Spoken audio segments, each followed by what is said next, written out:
Bonjour à tous, aujourd'hui on va vous parler pied plat fonctionnel. Le pied plat on a tendance à le diaboliser mais finalement c'est un pied qui a besoin de faire un peu de muscu. Ouais, c'est ça, à l'inverse du pied creux qu'on va plutôt avoir tendance à étirer, le pied plat on va chercher à le renforcer. Pour ce faire on va vous proposer 3 exercices destinés à activer les muscles concernés.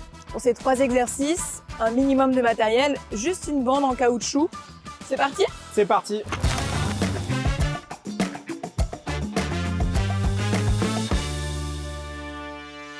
Alors pendant cet exercice, on va activer le tibial postérieur, c'est ça? Tout à fait, c'est un muscle clé sur les pieds plats parce qu'en fait, il vient du mollet ici, il passe derrière la malléole et il a plusieurs insertions sous la voûte plantaire, sous l'arche interne, qui vont venir soutenir cette arche interne.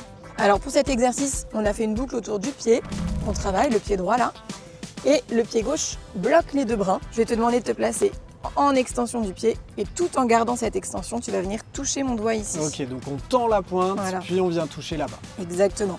Je fais combien de répétitions là? Alors, tu peux commencer par un classique 3x10 pour déjà tester, voir si derrière t'es douloureux, si ça suffit. Ok. Si je crampe, je m'arrête? Alors, si tu crampes et que c'est supportable, sous la voûte plantaire, c'est bon signe, c'est que tu travailles le bon endroit. Maintenant, si ça devient trop douloureux, tu fais une pause. Et si toutefois j'étais très confortable avec ces 3 séries de 10 répétitions, Et ben, comment on peut le faire évoluer l'exercice? deux possibilités. Soit tu tends plus cet élastique, soit tu augmentes le nombre de reps, 3x15, 3x20.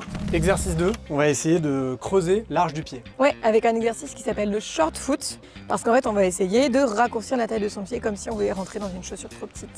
Alors pour ça, je vais te demander de raccourcir la taille de ton pied. Et ça, en gardant les orteils bien tendus et pas en griffant les orteils. On voit bien ici que ta voûte plantaire, elle s'active, elle se creuse et ton pied, il se raccourcit. Et si toutefois je débute et que je n'y arrive pas, Si tu n'y arrives pas, je peux te proposer de soulever tes orteils. Et là, on voit déjà que ton pied se creuse. Tu vas devoir les replacer tendus à plat en gardant cette activation 6 secondes. Et quand tu relâches, on voit bien que la forme du pied se relâche également. exercice 3 Gwen. La marche de l'escargot, puisqu'en fait, on va se déplacer lentement à la manière d'un escargot en se tractant avec la force de nos orteils pour faire travailler cette arche interne.